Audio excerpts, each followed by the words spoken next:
unakwenda nusu finali, unakwenda finali. Kwa hiyo hapo ni mechi 4. So sitaki kuamini kama focus itakuwa kwenye michezo minne na ukasahau kuhusiana na mechi 30 ambazo maybe zina faida kubwa kwako wewe kuliko mashindano ya Mapinduzi Cup. Faida ambazo unaweza ukazipata kwa kuwa maybe bingwa wa ligi kuu ya Zanzibar. Kwanza utawakilisha nchi mashindano ya kimataifa. Pili, utapata fedha kutoka kwa mdhamini mkuu wa ligi kwa maana PBZ. Lakini pia utapata fedha kutoka kwa shirikisho la mpira wa miguu barani Afrika. Na hizo fedha zinaweza kukusaidia wewe maybe kufanya mambo mengi, ikiwemo usajili, ikiwemo pia kuitangaza logo ya timu yako na kufanya biashara nyingine. Lakini pia kwenye mashindano ya kimataifa kuna faida nyingi. Kunaweza kutengeneza partnership na vilabu vingine vikubwa. Unaweza kujifunza kwa vitendo, manake the way ambavyo watu wanajiandaa kwenye mechi kubwa, treatment ambazo zinatolewa kwa wachezaji na vitu vingi. Kwa hiyo huku kuna mambo mengi mazuri na makubwa ambayo yapo, naamini Mwembe Makumbi ndio ambayo waliyataka kuliko hata Kombe la Mapinduzi peke yake. Wanaweza kusema Kombe la Mapinduzi nalo lina nafasi yake kwa sababu ukishinda unapata milioni 150 na ukifika finali unapata milioni 100.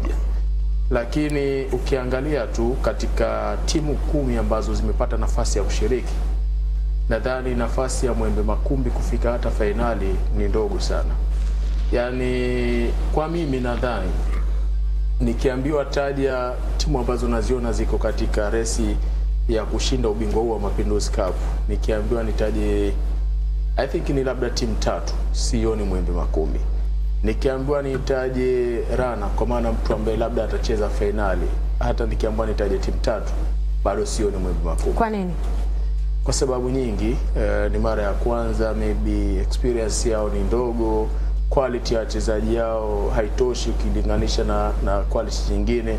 Kuna nafasi ya kufanya usajili, yes, sasa hapo wanaweza labda kuniprove wrong, lakini kwenye zile sifa tu za nje za kusema timu ipi na ipi naiona ikienda kwenye mpaka nafasi ya mwisho, Mwembe Makumbi sioni. Mimi Mwembe Makumbi nawaweka katika grupu ambalo ni surprise package katika haya mashindano ya Mapinduzi. Hapo namweka yeye, namweka Fufuni, namweka Singida Black Star, au naona kwamba kwa nini hayupo TRA? Na TRA, yes, na TRA pia.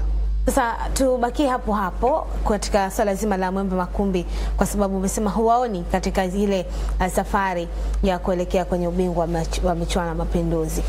Sasa tuangalie vilabu hivi vikubwa ambavyo uliviweka moja kwa moja, vili angalau vilete changamoto katika kuania ubingwa wa Mapinduzi msimu huu.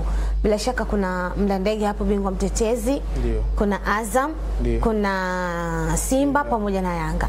Yes. Sasa tuangalie hivi vilabu ambavyo vimekuwa vina kawaida ya kufanya mabadiliko makubwa zaidi ya vikosi vyao, hususan ikija katika michuano hii. Sasa huoni hii inawezekana ikawa ni nafasi kwa Mwembe Makumbi City kufanya vizuri, kuchukua hiyo nafasi ama kutumia opportunity katika kwa watu kwa prove wrong, kuhakikisha kwamba wanatoa ubingwa na kufanya vizuri zaidi katika michuano ya Mapinduzi?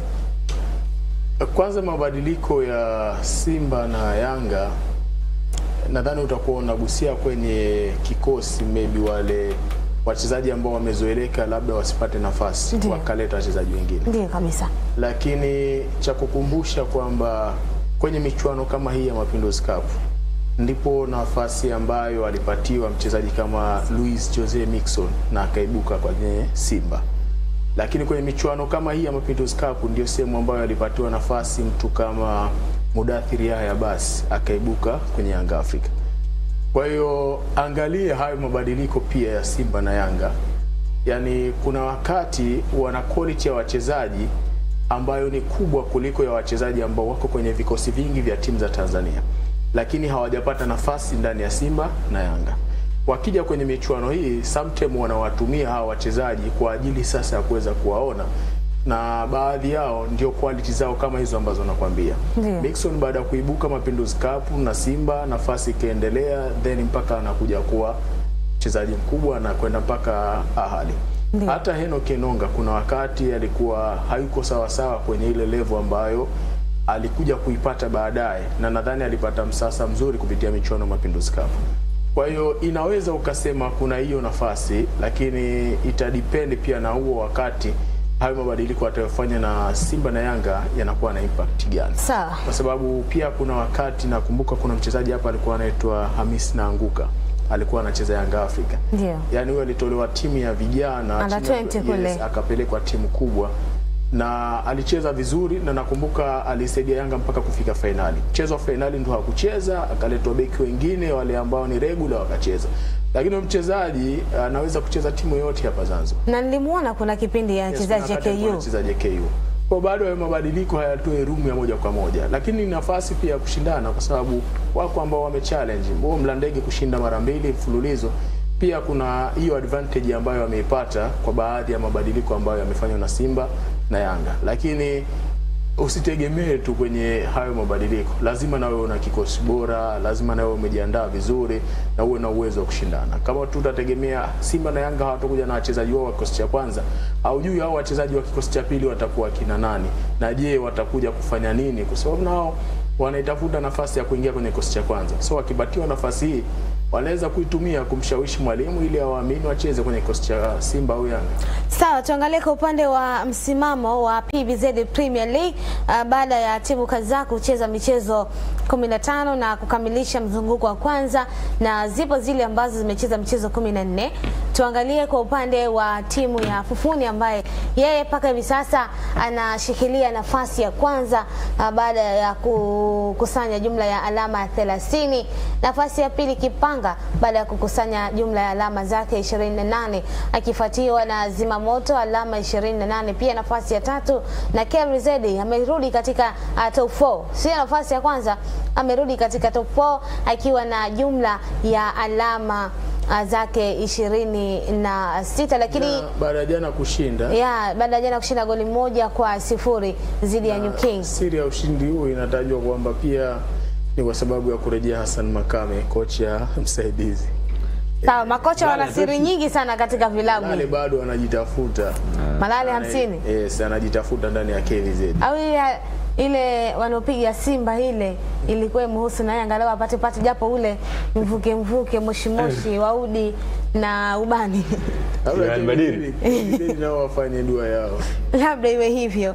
Tukiangalia kwa upande wa nafasi ya 5 inashikiliwa na JKU ambaye yeye atakuwa na kibarua akwenda kutimiza michezo yake 15. Uhamiaji nafasi ya 6 akiwa na jumla ya alama zake 24, na wakati JKU nafasi ya 5 akiwa na alama zake 25. Hapa kuna vita hapa ya top 4 inaelekea. Kuna mmoja atakwenda kushushwa pale ili aiweke nafasi ya watu salama. Kama JKU atashinda atamshusha KVZ. Kabisa. Na uhamiaji pia akishinda anamshusha KVZ. Kabisa.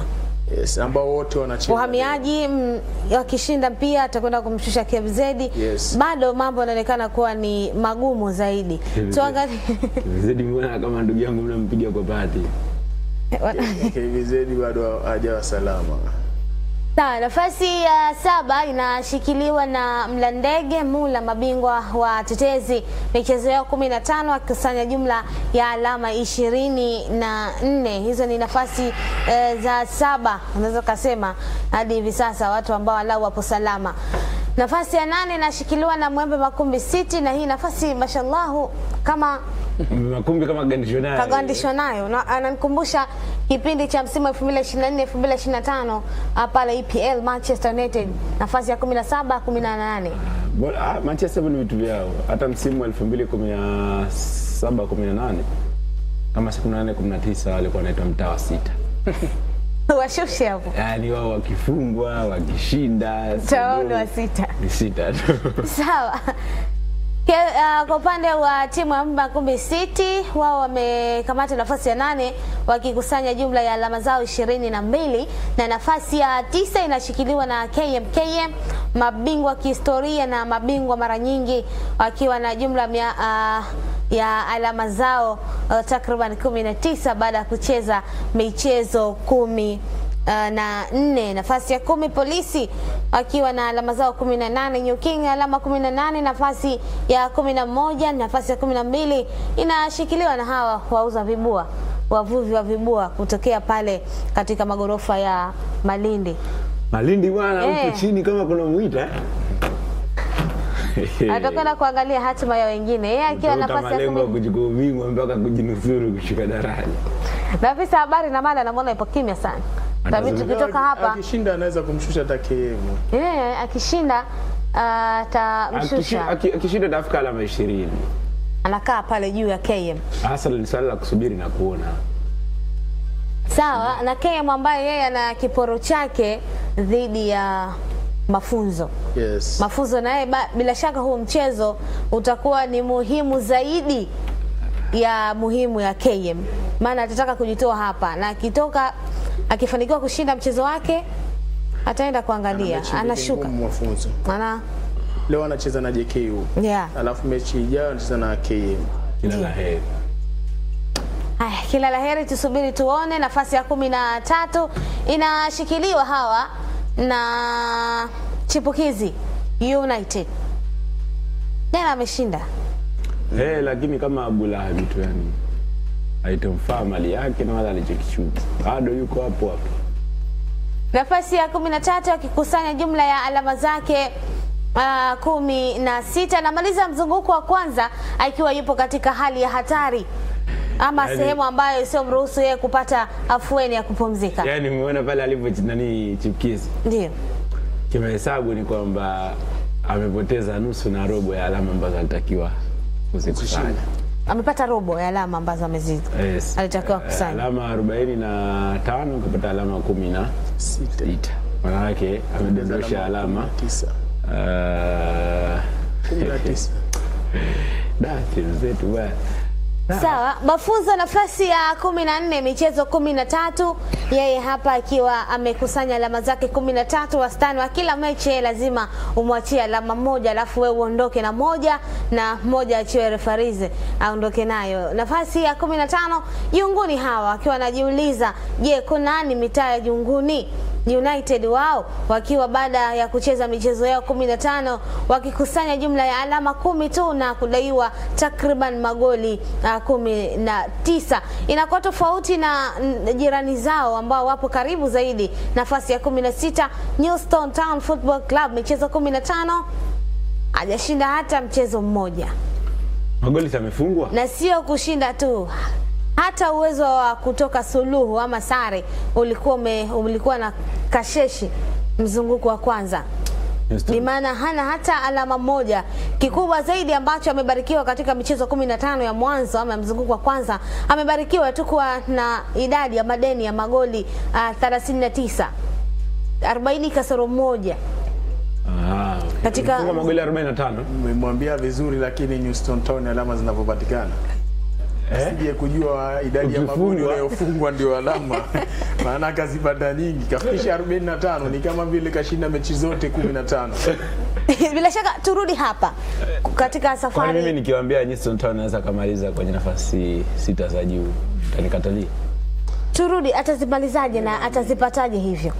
Kama atashinda mechi zake 15 za mzunguko wa pili, alama 45 unaweza kuwa nafasi yake. Sawa, tuangalie kabla ya kufanya mabadiliko labda dirisha hili dogo la usajili, tuangalie hii Newstone Town ya sasa hivi. Inaweza kurudi tena upya katika mzunguko wa pili, kuja na mabadiliko mengine. Tumeshuhudia achana na mechi 2 za mwisho ambazo alikosa uwezo wa kuscore hata goli katika mechi ambazo alipoteza. Tuiangalie hii Newstone Town inaweza ikaja na mabadiliko hayo na kujiokoa katika alama ama nafasi ambayo ni mbaya zaidi, maana hana hata uwezo wa kutoka sare katika mchezo mmoja. Sasa ikiwa huna hata uwezo wa kutoka sare, maana yake hakuna improvement ya kupata alama 3 kwenye mchezo wote. Yaani ni heri angalau hujashinda mchezo wote, lakini unapigwa pengine mechi 2, mechi moja una sare. Unapigwa mechi 2, mechi moja una. Sasa tunajua kama unapata alama moja, ipo siku utapata alama 3. Bwana, mimi naweza kusema kwamba Stone Town ndio timu ambayo itashuka daraja mapema. Kwa sasa hivi bado haijaonyesha dalili hizi za kushuka daraja. Utaheshimu, yani si dalili wameonyesha. Mimi sisemi dalili. Mimi nazungumzia ile announcement ya kwamba hawa wameshuka daraja. si unifahamu? Ndio nakwambia inanionyesha kwamba wao ndio timu ambayo itakuwa ni mapema zaidi kushuka daraja. Yaani kwenye hicho ambacho nakiendea, tukifika mechi ya 20 si tutarudi hapo kwenye mechi 15 za pili. Tukifika mechi ya 20, maana hizi 15 za kwanza, tukifika mechi ya 20 Houston Town imeshuka daraja tayari. Yaani wala hatutakwenda kwenye kile ambacho tulikuwa tunakitazama msimu uliomalizika, sijui nani akishinda, sijui atakuja hapa. Hesabu za Houston Town ni nyepesi. Sawa. Yaani kama timu haina faida hata ya goli moja, sio lifahamu, sio alama moja, haina faida hata ya goli moja, sasa hiyo timu inashindaje? Inabakije ligi kuu? Sasa tuangalie tatizo ni nini hasa.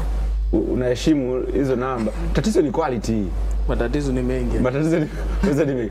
Quality, maandalizi yanakuonyesha kutosha kwamba wanakuja ligi kuu. Utakumbuka wao wameshiriki ligi kuu kikanuni baada ya Wawi Star kuchezesha mchezaji ambaye hajasajiliwa. Lakini mpaka tunakwenda kwenye mechi, tunakwenda kwenye wiki 3 za mwisho, announcement tumesimama na Wawi Star na Fufuni kwamba kutoka Kisani Pemba wao ndio wanakuja ligi kuu. Lakini baadaye ndio inatokea taarifa bwana, kwa mujibu wa taarifa za bodi ya ligi na vitu kama hivyo, kwamba hao walikiuka hiki na itabidi mje nyinyi. Kwa hiyo hapo ni kama nampigia simu tu, mwanao uko wapi? Tunatakiwa tuende, hakuna maandalizi, hakuna kitu chochote. Sababu ligi daraja ya kwanza pia inachelewa kwanza kuliko ligi kuu. Yaani mnaweza kuwa mshacheza mizunguko 4-5 ndio inakuja kwanza ligi daraja la kwanza. Sasa huo muda kama wangejua mapema tunashiriki ligi kuu, labda wangejiandaa mapema zaidi. Pengine usishangae kama wangejua wanashiriki ligi kuu, hata ile ruhusa ya kuwapa wachezaji pengine nendeni kwenye shughuli zenu, singezidi hata wiki yani. Yaani singezidi hata wiki.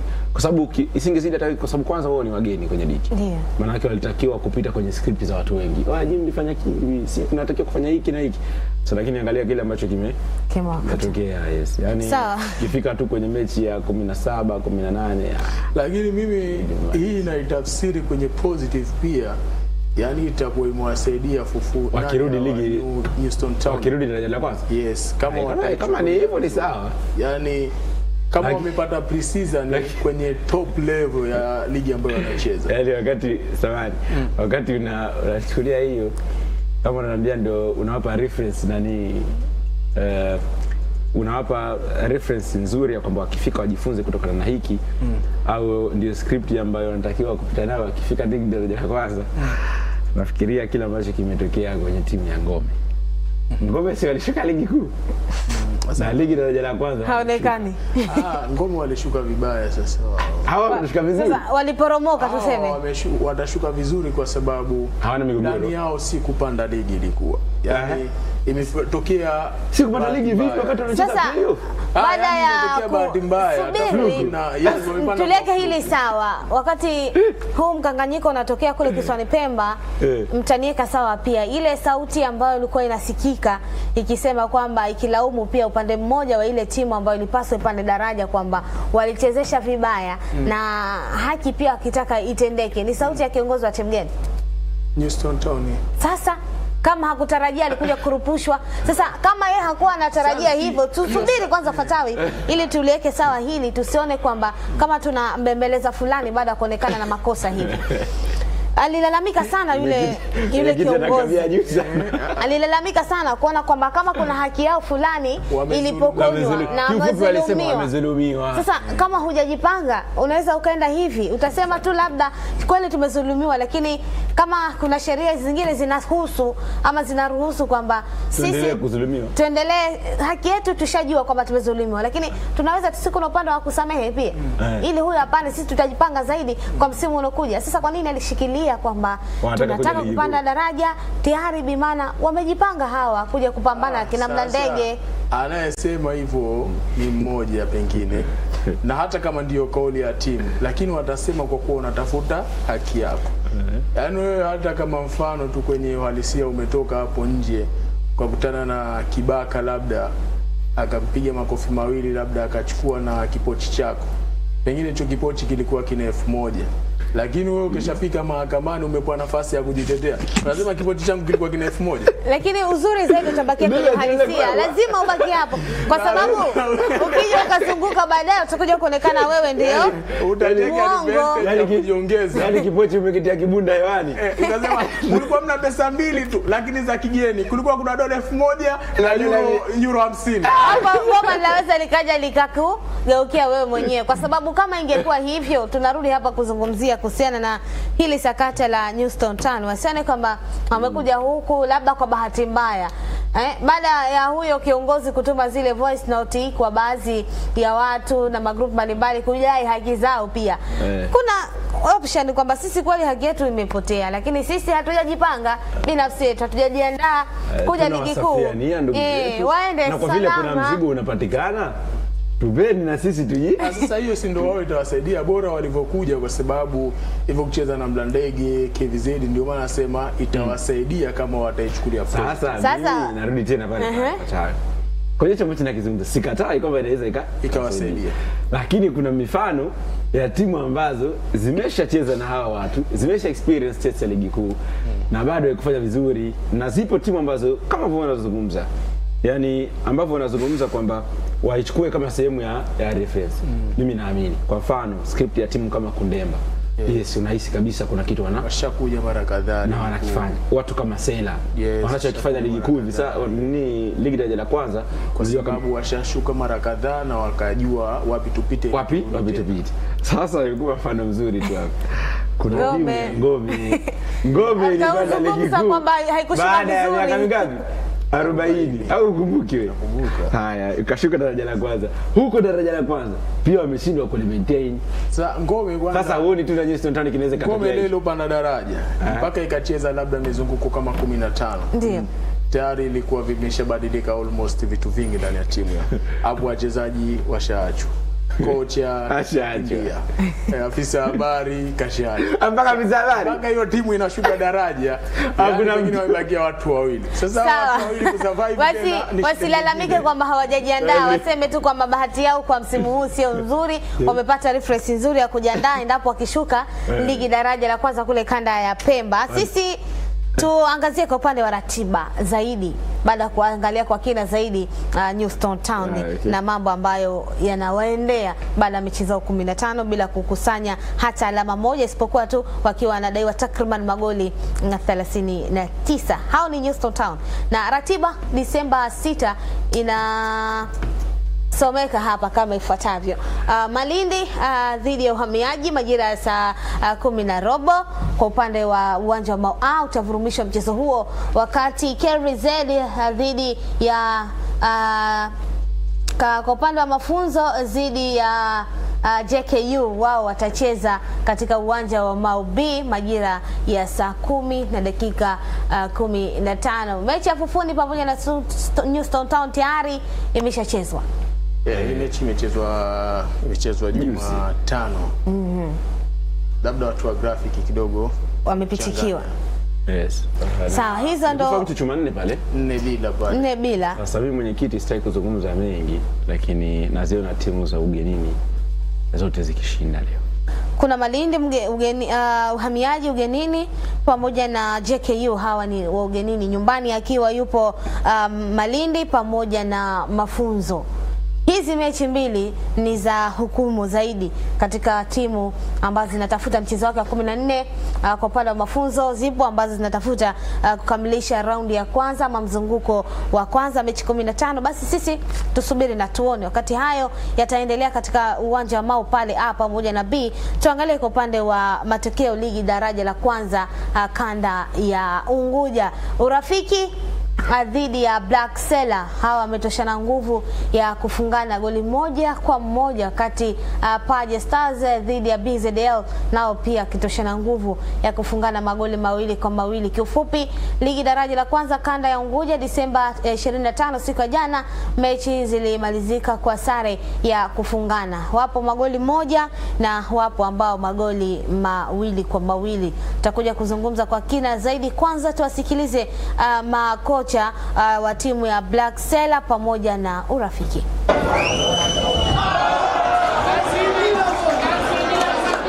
Ni mwendelezo wa ligi daraja la kwanza kanda ya Unguja ambayo imeendelea katika viwanja vya Mau Stadium. Imekwenda kukutanisha mchezo kati ya timu ya Urafiki dhidi ya timu ya Black Sailor Mabaharia Weusi. Mara baada ya dakika 90 za mchezo huo kuweza kumalizika, hatimaye timu zote mbili zimegawana alama 1-1 wakifungana idadi ya magoli 1-1. Mara baada ya zile dakika 90 za mtanange huo kuweza kumalizika, tumezungumza na walimu wa timu zote mbili na wamekwenda kuelezea kiufundi zaidi. Tumecheza kadri ya uwezo wetu, lakini leo ilikuwa sio riski. Of course mpira una mambo mengi.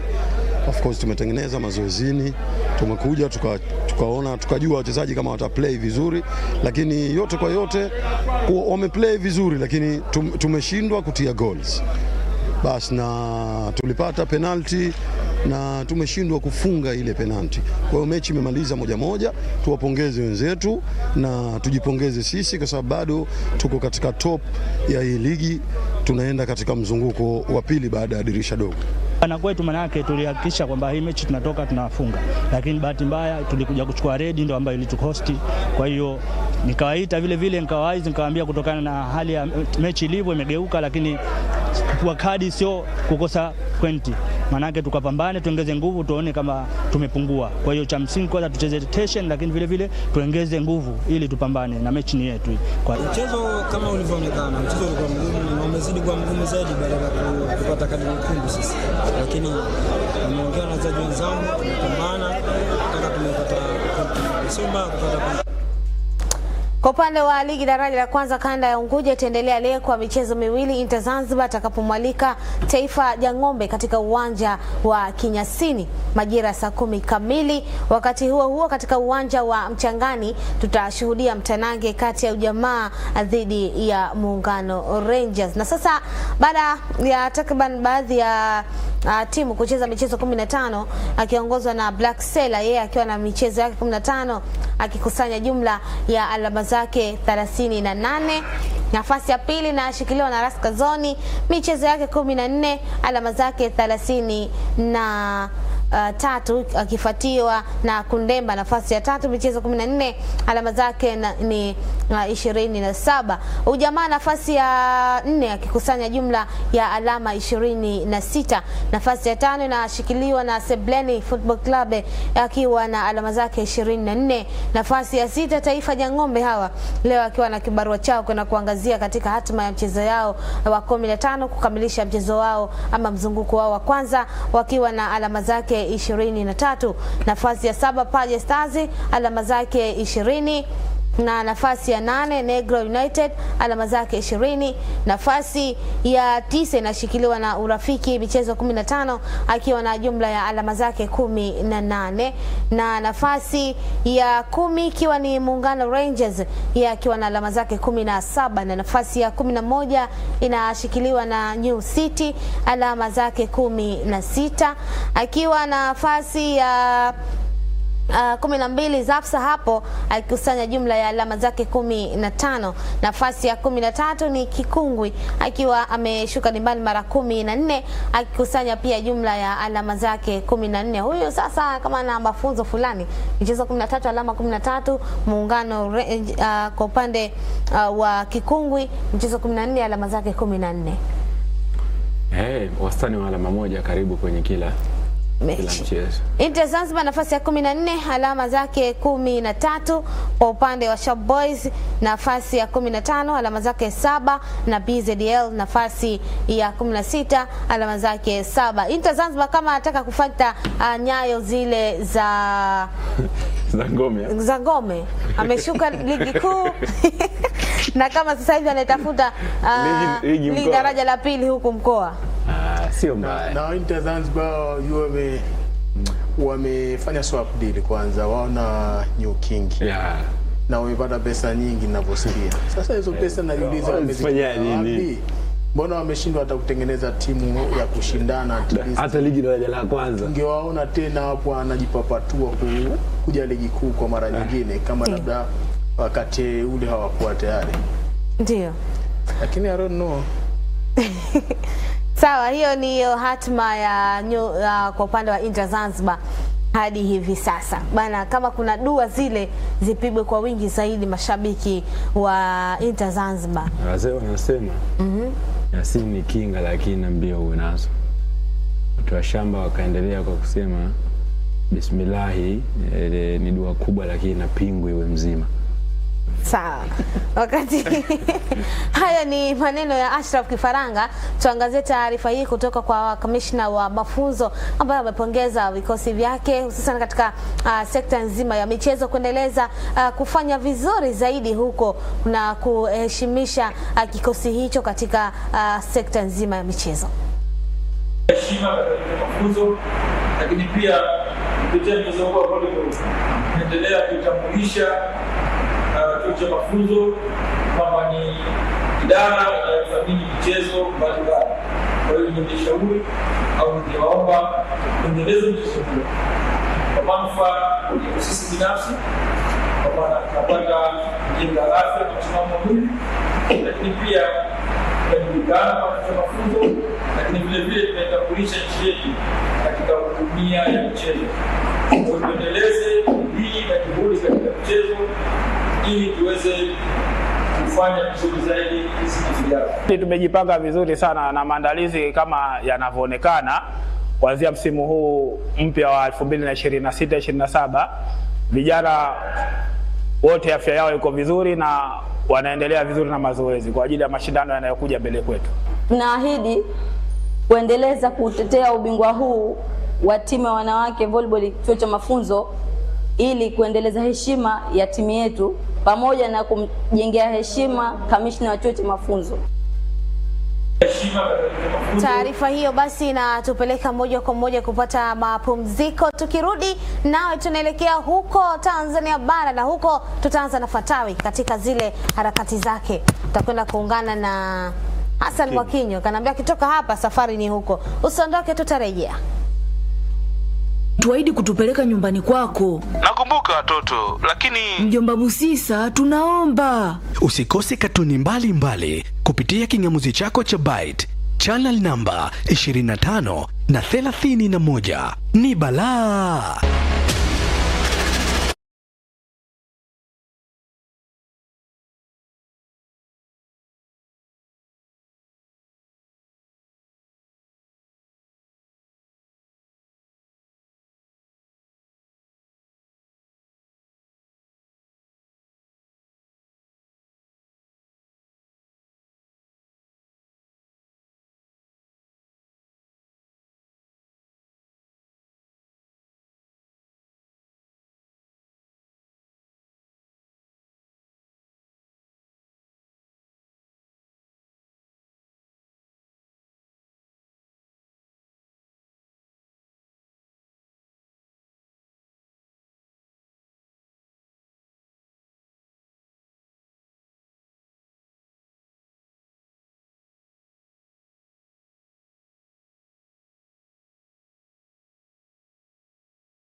kwenye mitandao yetu ya kijamii pia Instagram, Facebook pamoja na YouTube. Tufuatilie huko, utatupata kwa uzuri zaidi. Tumerudi na safari hii moja kwa moja inaelekea pale jijini Dar es Salaam kwenda kuangazia pambano linalomhusu bondia Hassan Mwakinyo ambaye atapanda ulingoni kuzichapa na Stanley Eribo kutokea nchini Nigeria. Pambano hilo litasindikizwa na mapambano mengine 11 ikiwemo la bondia Hamadi Furahisha dhidi ya Hanok Firi. Tuangazie taarifa hii, tutarejea. Tanga, Tanzania amecheza mapambano 27, ameshinda 24 na amepoteza matatu. Si mwingine ni Colorado King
Kwani akivaa kuna tatizo? Wakaangalia na vizuri sana. Yes, yani ndio face off bana inatakiwa macho. Yani mmejaribu kumchungulia sana, naona kama mbona kafumba macho. Ndio, na mimi nimehisi hivyo.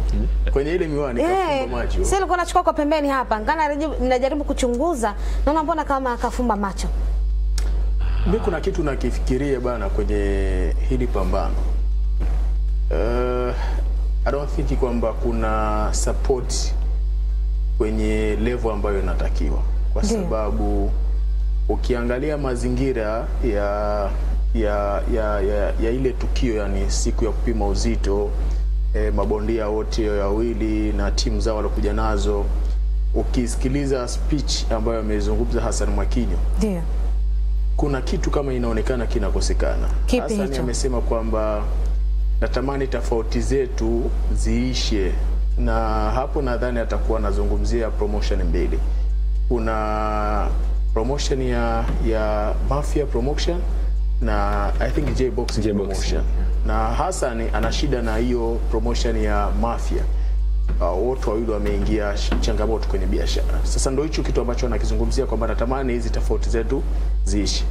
Nadhani hizo tofauti kuna namna ambavyo pia zinawakimbiza wadhamini kwenye huu mchezo. Ukiachilia wadhamini ya Azam ambao kwenye michezo wamekuwa wanajitoa sana, unahisi kama kuna vitu haviko sawa. Umeangalia Hassan na timu yake pale walivyokuja. Yaani wamekuja tu kama watu ambao wanakwenda kukutana maskani. Hakuna brandi ambayo inatangazwa pale. Yule mmoja kavaa jezi, kuna fulana ina bendera ya Marekani. Hassan amevaa fulana simple, tuna msuli. Umemwona Hamadi Waziri pale yupo, kuna mmoja kavaa fulana. Yaani level ya Hassan Mwakinyo ni bondia ambaye anatakiwa kuwa ni platform pia ya kupush agenda za makampuni. Yaani hapa tunamuona kuna bondia anaitwa Twaha Kiduku. Twaha Kiduku amezaminiwa na Azam. Unamuona akienda kwenye face off, akiingia kwenye pambano, kuna brand ambazo anazivaa zina logo ya Azam. Lakini nimeona pia na kuna bondia I think ni Ibra Classic kama hivi. Na pia kuna brand ambayo anaivaa. Sasa Hassan yeye ametoka simple tu, yani sitaki kuamini hata ndo Spice tumeshindwa kumvisha Hassan kutokea pale, au timu yake ile kuonekana Spice TV tuko pale kwenye kifua cha Hassan. Sasa unaona kuna kitu hakipo sawa. Na nadhani ili pambano linaenda ili mradi labda kurejesha hayo mahusiano, kwa sababu Hassan amekaa nje kwa muda kidogo. Mara mwisho amepigana nadhani muda mrefu sana, mwaka mmoja. Sasa pengine hapa katikati kuna vitu vingi havijakaa sawa, na anajaribu kupush yeye na timu yake kwa ajili ya kurejesha mahusiano, au anatengeneza brand yake. Maybe kesho na kesho kutwa itakwenda kumtangaza, lakini hata nikiangalia opponent wake anayekwenda kupigana naye, sifikiri kama opponent ambaye yuko update. Yani nimefuatilia miaka 37 kwenye boxing, ni kama unaelekea kusema ustaf. Yani kwenye football tu kwanza kuna kitu utakuwa uwezi kukitoa kwenye level ya kawaida, na huo ni mchezo wa timu. Sasa boxing ni wewe unakwenda kwa peke yako, una miaka 37. Hasa nadhani hapo 35. Sasa ukimwangalia Manny Pacquiao, yes. Miaka mingapi? Manny Pacquiao si ndio maana amestaafu. Alirudi juzi kati katika miaka ile. Ni kwa ajili ya kutafuta hayo mafao tu. Ni ubishi tu. Lakini boxing naso yenyewe ukitoka amateur labda kwenye miaka 19 20. Almost boxing ukifika 35 yani umevuka sana 35. Ndio basi. Sawa, wakati pambano hilo linatarajiwa kupigwa katika majira ya saa 12 za jioni leo hii. Wakati pambano hilo lilikuwa linaendelea, huko tutashuhudia pia michuano kadhaa ya AFCON likiwa inaendelea, kama mchezo wa Egypt dhidi ya South Africa. Wakati mchezo mapema kabisa ni kati ya Angola dhidi ya Zimbabwe, na tayari vikosi vya timu hizo vimeshatoka kikosi cha Angola pamoja na Zimbabwe. Mabadiliko kwa asilimia kubwa sana, sio makubwa sana katika vikosi ambavyo vyote viwili, kwa upande wa Angola pamoja na Zimbabwe. Takumbuka hawa bwana, michezo yao ya kwanza wote wamepoteza. Angola akipoteza mbele ya South Africa na Zimbabwe akipoteza mbele ya Egypt, lakini kupoteza yao sio kinyonge vile, hawakutoka sifuri. Zimbabwe alipata goli moja na Angola pia alipata goli moja. Kwa sasa tunakwenda kuangazia mechi hizi zitakwenda kwa upande wao ni mechi za aina gani haswa. Yupo ambaye anaweza akaenda kabatu na mwenzie kwa upande wa Angola dhidi ya Zimbabwe, na huku tutakwenda kuangalia pia kwa upande wa South Africa dhidi ya Misri ama Egypt katika mechi zao za leo. Mechi nyingine ambazo zitakutanisha timu ya Zambia dhidi ya Comoros. Kiachana na mchezo huo, utakwenda kushuhudia mchezo kati ya Morocco dhidi ya Mali. Haya ni mwendelezo wa mechi nyingine. Benin atakapokutana na Botswana, wakati Senegal na Congo watakwenda kukutana pia. Na mchezo mwingine kwa siku ya kesho, hizi ratiba itakuwa ni kati ya Tanzania pamoja na Uganda. Takwenda kucheza Nigeria yeye atakapokutana na Tunisia. Kati Disemba 28 siku ya Jumapili, Gabon dhidi ya Mozambiki na Guinea dhidi ya Sudan. Ukiangalia opponent wengi ambao wanakwenda kukutana katika michezo ya pili, ambao tayari wameshajeruhiwa na ambao tayari wameshajeruhi. Sasa hii naona kuna fulani chachu ya mechi, kama mechi zote zinakwenda kuwa zile za moto zaidi. Wakati mechi hizo zikiendelea, Disemba 28 Algeria atakapomwalika Burkina Faso, Ivory Coast atakapomwalika Cameroon. Hizi ni mechi hadi siku ya Jumapili.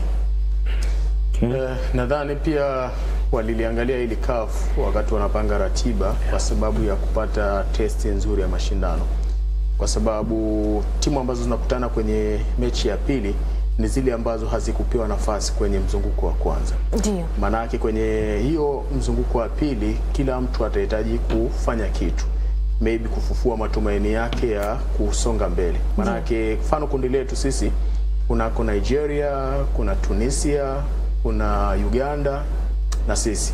Maana yake Tanzania na Uganda wamepoteza. Ndio na wanakutana leo. Tunisia na Nigeria wameshinda. Kwa hiyo angalia mechi yetu ya Tanzania na Uganda. Kama sisi tukishinda, maana tutafufua matumaini yetu, tayari tutakuwa na alama 3. Mechi ya mwisho hapo tunaamini tunaweza kufanya kitu. Ndiyo. Lakini wale wawili walioshinda sasa, Nigeria na Tunisia, matokeo yoyote yanayotokea maana yake atamfanya aliyeshinda kurelax na atakuwa amesonga hatua inayofuata, na ambaye amepoteza maana yake atakwenda kufanya do or die mechi yake ya mwisho, na ambapo ana nafasi ya kukutana na wale wawili ambao ndio wapo katika poti za chini, walikuwa poti ya 4 nadhani katika zinapangwa group. Kwa maana yake kuna kila mechi ni finali kwa namna ambavyo imepangwa hii ratiba. Sasa na sisi Tanzania bana, hapa ndio sehemu ambayo tunatazamia kwamba tunaweza kupata chochote kitu. Unaiona ikafanya hivyo? Yes, naiona tunaweza kushinda dhidi ya Uganda.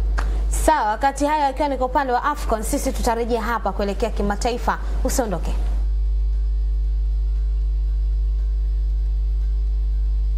Ujione. Mkutano wako waandishi wa habari umewatishia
tunaanzia ligi kuu pale nchini Uingereza, ambapo leo mchezo mmoja utavurumishwa katika ratiba za wiki hii kuhakikisha kwamba ratiba zinakwenda vizuri zaidi. Manchester United atakapomwalika Newcastle United katika uwanja wake wa nyumbani.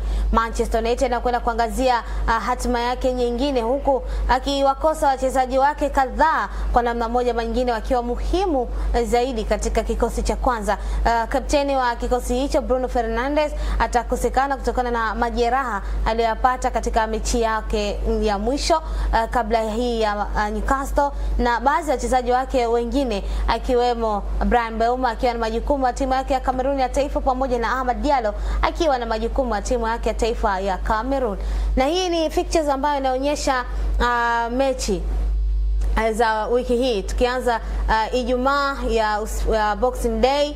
Manchester United watapata fursa ya kwenda kufungua zawadi katika uwanja wao wa nyumbani ama la, mbele ya Newcastle United. Wakati kesho siku ya Jumamosi Forest atakapomwalika Manchester City katika uwanja wake wa nyumbani. Arsenal pia atakuwa nyumbani kumwalika Brighton. Wakati huo Brentford atakuwa nyumbani kumwalika Bournemouth. Burnley dhidi ya Everton. Liverpool atakwenda kuangalia hatima ya kocha wao Ancelotti dhidi ya Wolves ambaye anakamata mkia hivi sasa. Newcastle United naye hali yake ikiwa si nzuri, atakuwa na kazi ya ziada dhidi ya Fulham. Chelsea naye atakwenda kuangalia hatima ya muuaji wa kubwa pale katika mitaa darajani atakapomwalika mwenye villa yake ama Aston Villa. Na siku ya Jumapili Sunderland Park Wales hawa watakuwa na kibarua dhidi ya Leeds United. Crystal Palace dhidi ya Spurs. Tunamuona Chelsea akifurukuta mbele ya Aston Villa ambaye kwa msimu huu ana historia ya kujeruhi magwiji. Tuangalie Christmas Day. Kiangalia 2020 na director utaisimamisha hii hapa. Huu ni msimu uliomalizika. Director utaisimamisha hapa. Ndio, director utaturejeshea pale ili tuipitie kwa uzuri zaidi siku ya Christmas. Mechi kama zile msimu uliopita Liverpool alikuwa anashikilia nafasi ya kwanza. Mida kama hii. Mida kama hii. Lakini kwa upande wa msimu huu Arsenal anashikilia nafasi ile kwa uzuri kabisa, akiwa hana pressure, licha kwamba anatakiwa awe makini zaidi katika mechi hizi za weekend hii. Arsenal akimaliza January yuko nafasi ya kwanza. Namtabiri kama nampa asilimia, sema chochote. Nampa asilimia nyingine 30. Mpaka sasa hivi nimpa asilimia 50 ya ubingwa. Akimaliza January kwa kwanza na muongeza 30. Baadaye 20 kuna wakati wake na mwekea. Sawa. Na ile ilikuwa inaonyesha klabu ambazo zinashikilia nafasi kadhaa katika kipindi cha Christmas kama hichi na sherehe za mwaka mpya. Liverpool alikuwa anaongoza akiwa na alama zake 39 baada ya kucheza michezo takriban 16, lakini nafasi hiyo inashikiliwa sasa na Arsenal akiwa na michezo 17 akikusanya jumla ya alama zake 39. Ni hii hapa. Okay, hii ya mwaka huu, hii ya mwaka jana. Mwaka jana nafasi ya pili tofauti ilikuwa alama 4, mwaka huu tofauti alama 2. Na mwaka jana yule ambaye alikuwa hapo ndio alikuwa bingwa. Arsenal bado mimi imani yangu ndogo kwake. Aliyekuwa nafasi ya kwanza mwaka jana, mwaka huu anashikilia nafasi ya 5, na aliyekuwa nafasi ya pili mwaka jana, mwaka huu anashikilia nafasi ya 4 ambaye ni Chelsea. Aliyekuwa nafasi ya 3 mwaka jana ambaye ni Arsenal, mwaka huu anashikilia nafasi ya kwanza. Aliyekuwa nafasi ya 4 mwaka jana ambaye ni Forest haonekani hata katika top 5. Haonekani hapo. Haonekani kabisa. Yuko nafasi ya 17 msimu huu. Arsenal mwenyekiti. Ndio. Farafa amemchukulia zamana, lakini habebeki ama? Unoti maneno yangu. Arsenal hawezi kuchukua ubingwa. Sawa. Hayo ni Ashraf na Farafa akiongeza 30. IPL tunazungumza eti. Sawa. Arsenal hawezi kuchukua ubingwa. Kwa mantiki ipi na vigezo vipi zaidi? Arsenal ili achukue ubingwa City anatakiwa kuwa na struggling nyingi, yani hizo panda shuka kwa kiziwe za kutosha, lakini kama atakwenda kwenye hii rhythm ambayo yupo nayo hivi sasa, halafu yeye ndiye akamuovertake pale juu, ndio tunaweza kuzungumza story nyingine. Sasa wakati tunazungumza hayo, City katika mchezo wake wa kesho atacheza na Forest, ambayo Forest msimu huu anashikilia nafasi ya 17. Sasa unaona Forest yenyewe hali ambayo ipo nayo hivi sasa. Forest mechi iliyopita kafungwa na timu gani na Forest? Mechi iliyopita sio Leeds. Leeds, yes, kafungwa na Leeds. Fungo za kutosha tu. Na sasa hivi iko nafasi ya 17. Sasa anakwenda kukutana na City ambaye anataka kumovertake Arsenal. Wakati hapo Arsenal ambaye anataka kupambania daraja lake yuko na mchezo akiwa nyumbani dhidi ya Brighton. Hiyo ni Brighton wamechangamka. Hiyo ni mechi. Na Brighton iko nafasi ya 9 kwa sasa. Hiyo ni mechi. Yaani hiyo mwenyekiti ni mechi. Unazungumza tu kwenye squad level ni Manchester City ambao pia wana kikosi kipana, naweza kusema pia wana kikosi kizuri kuliko Arsenal. Yaani unachukulia tu hivyo. Ukiachia mbali siji mechi la ufundi, game plan ambazo wanakwenda kwenye mechi zao nyingi, kuna wakati Arsenal ni kama inaukatisha tamaa, hasa ikiwa ina hakiba angalau ya alama 4 au alama 5 mbele. Sasa hivi si unaona kuna alama 2 tofauti wao. Hizi alama zilikuwa zaidi ya 5. Yes. Si unakumbuka? Ndio. Lakini sasa hivi kuna alama 2. Maana yake ni kwamba akipoteza mechi moja akishinda iko juu yake. Hata kwenye fixture yao inaweza ikawa ni decision game. Yaani tuende vile vile. Alafu wakutane shughuli na inamaliza tu. Sasa huwezi kuwini ubingwa kwenye namna kama hiyo. Hasa ukilinganisha ndio kwanza mzunguko wa pili unaanza au ndio kwanza mzunguko wa kwanza unamalizika. Nimekupa mfano mzuri hapa. Ndio. Liverpool aliutaka huu ubingwa, anaona kabisa ule unaenda. Unapepea. Alisuluhu mechi hiyo. Man City aka-overtake kwa alama 1. Msimu ulimaliza hivyo hivyo. Jurgen Klopp akasema ni heri ingekuwa timu zote zina alama sawa alafu tunafukuzana nao kuliko Man City 1. Umenifahamu? Yaani timu zote zingekuwa zina alama sawa wanafukuzana nao kuliko Man City 1. Hasa ikifika pale. Yaani Pep ni mtu wa mechi za kimkakati. Mechi ambazo anajua kabisa hii ni decision game kwa namna yote, hata iwe goli moja mechi inaamulika hivyo. Na pengine mwenyewe alishanukuliwa mara kadhaa akisema hata ikitokea hiyo surprising package kwenye round ya kwanza, basi round ya pili huyo mpinzani ni lazima atachukua alama kutoka kwake. Na ndio maana hata ukirudi kwenye namna ambavyo ameanza kuaccept Man City, ni mara chache sana kumuona Pep akipigwa nje ndani. Sio, mnifahamu? Yaani ukipata alama kwenye mzunguko wa kwanza, mzunguko wa pili piga huo.